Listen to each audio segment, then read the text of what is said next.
town of South Park, Colorado is protesting against the president. The townspeople claim that the president, who is a great man. A great man. Great guy. We know he's probably watching. Donald Trump has put his... Welcome to the team, recruits. I'm Christy Nome, head of Homeland Security. The thing about South Park is, like, you go at them and they go back at you twice as hard. It feels like South Park has unleashed everything without restraint. No politician is off limits. The show is striking hard at those in power, tearing into their images and exposing conflicts more aggressively than ever. Anyone who thought South Park would hold back was mistaken. From Donald Trump to Christy Nome and beyond, everyone is fair game, and the attacks are brutal. Eat the bread and listen. I didn't want to come back and be in the school, but I had to because it was part of a lawsuit and the agreement with Paramount. Season 27 has caused an uproar in Washington, grabbing plenty of attention. South Park is bringing back the loud, unpredictable humor it's famous for. This season isn't watered down at all. Matt Stone and Trey Parker are directly going after politicians, media outlets, and anyone who thought they might have softened with time. The episodes are so intense that major news sources are calling them culturally explosive. At the center of it all, Donald Trump stands as their biggest target.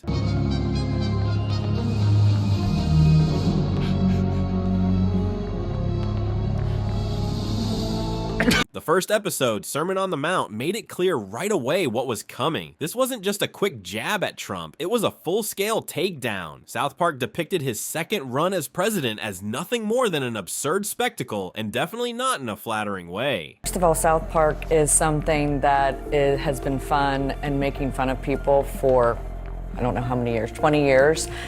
We see him strutting around the White House, obsessed with his appearance, even criticizing paintings for being the wrong size. The show leans into bold visual gags, like showing Trump in bed with Satan, poking fun at his masculinity. They also throw in repeated jokes about him having a very small penis. It may look immature on the surface, but it's intentional. The creators know exactly what gets under Trump's skin. It's funny, and so I think they won't have a problem supporting them. Right. And it, as he said, #1 show on streaming. I mean, it'd be pretty hard to find an excuse to get rid of that one, even if you were looking for it. But that merger did just close today, right? And it's it's gotten so much attention because of all this, right? It took a whole lot to actually get to where we are right now. It's more than throwing out cheap jokes. The show highlights a deeper issue, those in power using their position to shut down anyone who challenges them. The episode shows Trump's administration leaning on lawsuits to intimidate critics, shutting out voices they don't like, and leaving South Park looking paranoid and silenced. The ones who thought controlling the noise would bring order are now faced with the reality of what happens when free speech is traded away for control.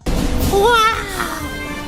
Washington, D.C. It's striking how closely this connects to real life. Just before the episode aired, Paramount had finalized a $1.5 billion deal with South Park, all while being caught up in lawsuits involving Trump, the FCC, corporate takeovers, and other legal battles. This didn't happen in isolation, and the episode reflects that. It wasn't just mocking Trump, it was also a signal to Paramount that the show would keep stirring controversy, no matter how much money was involved. That's why this season feels so shocking. It isn't only about edgy jokes, it's delivering a statement, and South Park is the one show built to pull this off. The creators know their audience, follow the headlines, and understand that when you blend humor, politics, and outrage, the result is something explosive. Well, I think I'm gonna have to talk to somebody about this. Hey, how's it going? Is Jesus supposed to be allowed in schools?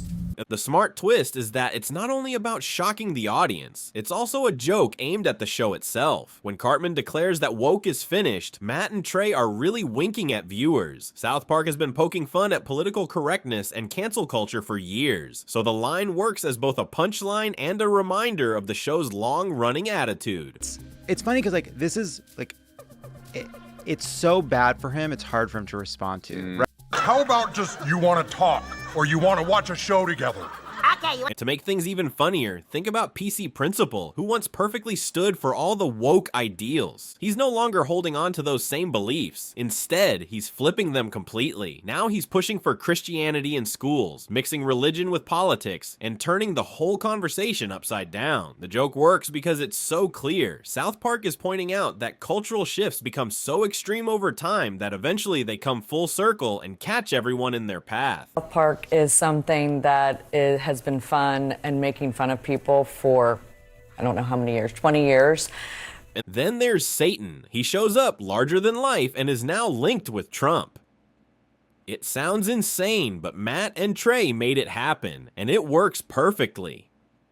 Putting Trump and Satan together is a brilliant joke. Both are driven by ego and a hunger for control, bouncing off each other like it's some bizarre reality show, but it goes deeper than laughs. It's making a point. The two characters symbolize something bigger, that history keeps circling back, that power is absurd, and that the line between political reality and cartoon evil isn't as far apart as it seems. They released this bonus clip on Twitter last night, poking fun at DHS Secretary Kristi Noem's past. South Park has moved past being just about jokes. Now it delivers loud, fearless statements. The Gotta Nut episode is proof, standing out as one of the most shocking, raw, funny, and ruthless pieces of television in recent years. It isn't only about humor, it's a direct strike at politics, media, and the powerful figures who can't handle being mocked. Right from the start, they went after Kristi Noem, the South Dakota governor remembered for the bizarre story about shooting her own dog. Most shows would avoid that subject completely. South Park put it front and center. They twisted the scandal into outrageous comedy, but at the same time highlighted how absurd the actual story was. That's what makes it razor-sharp satire. Definitely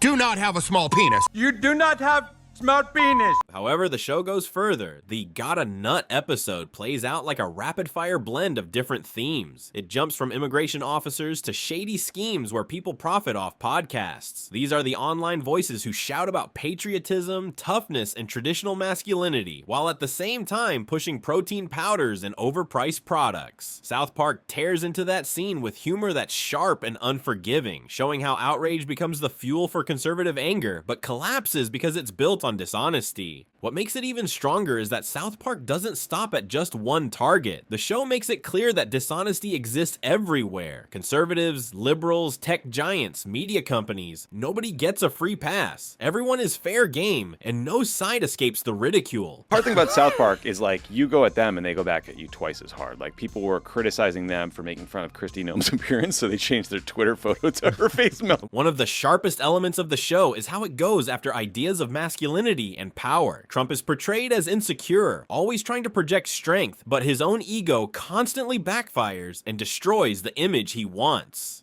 Tech leaders like Tim Cook are mocked for believing they are visionaries, while really being wealthy figures disconnected from ordinary people. Every punchline feels like it's poking at a nerve that could burst at any moment. And when that nerve finally bursts, the result isn't just mildly uncomfortable, it hits with full force. This is where South Park is at its best, taking the most powerful figures in society and stripping away their image, showing how fragile they really are by turning them into the punchline. I think there's sort of like a meta point that's interesting. There's just like pop culture is turning on Trump. And it's not like the Colbert liberal comedy space. It's South Park, which love them or hate them, like they hammer everything.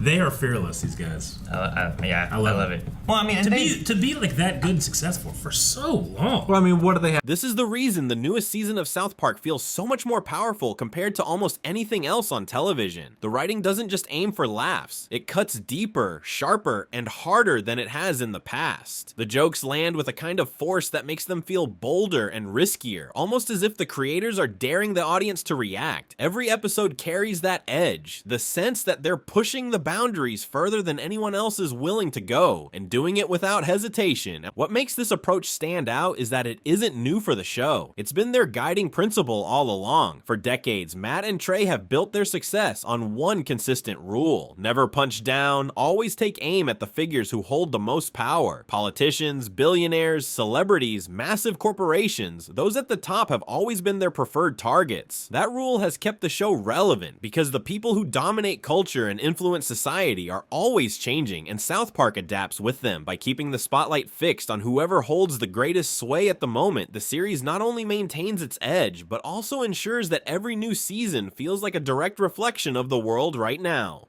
Like the first couple months of the administration, he's winning everything. He feels good, confident. He doesn't have that confidence anymore. No. He's back to being like lashing out, yelling, being upset about everything.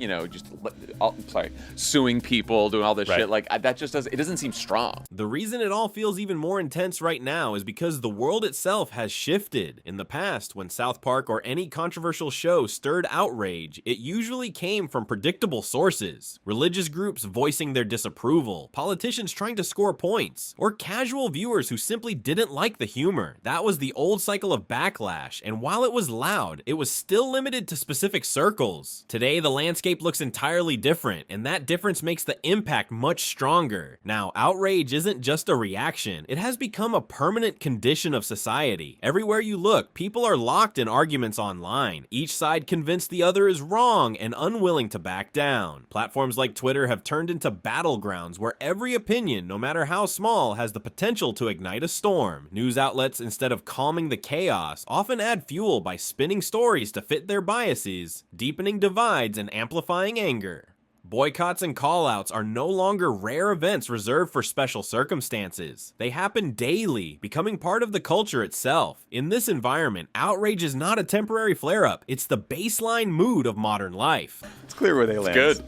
It's good. really good. Keep them on their toes, you know? I'm so happy this is back. Like, the people behind South Park understand that what they are doing goes far beyond tossing out random jokes for a laugh. Their real intention is to engineer moments that cut deep, scenes designed to ignite outrage and stir massive conversations across the culture. Each episode is built to cause a reaction, and it's not by accident. It's calculated. They know exactly where to press and when to push, making sure that the controversy spreads far beyond just the show itself and into the wider world where debates rage on long after the credits roll. That is why this season feels so wild and chaotic on the surface. The chaos is not random, it is deliberate, and it has been mapped out with precision. What looks like reckless humor is actually more like a slow, methodical demolition project, where the walls of cultural expectations are being knocked down piece by piece. Matt and Trey sit behind the curtain orchestrating this spectacle, testing the limits of what audiences, critics, and society at large are willing to tolerate. In a way, they are running a social experiment, carefully watching which rules bend, which ones break, and which ones collapse entirely under the weight of their pressure. This is not just entertainment, it is a contest with enormous financial and cultural stakes, one where billions of dollars ride on every move, with Paramount entering into a massive agreement and reshaping how businesses handled in Hollywood. The dynamics surrounding this show become even more charged. Add to that the fact that the creators often take aim at powerful figures and institutions who may not appreciate being mocked, and suddenly what seems like a comedy turns into something far more serious. At its core, this is not simply about humor. It is a cultural confrontation dressed up as animation, a rare creation that manages to cross lines repeatedly and still thrive in ways most others could never achieve. The sheer audacity and sharpness of it make it nearly impossible to ignore. The real intrigue lies in what comes next, because the story is far from over. Matt and Trey have been dropping hints that their upcoming appearance at Comic-Con could stir up even more controversy, suggesting that they are not finished pushing boundaries. That raises the question, how will major political figures respond if they become targets? Someone like Donald Trump, who consistently craves attention and thrives on conflict, might not be able to resist stepping into the spotlight if provoked. If the show deliberately crafts his presence with the intention of drawing him in, there is a real chance that strategy could succeed and pull him directly into the narrative. The creators have a history of sparking strong reactions, and this would be no different, perhaps even more explosive. For those who want to stay updated on how this cultural battle evolves, make sure to support this channel by liking the video and subscribing for the latest developments.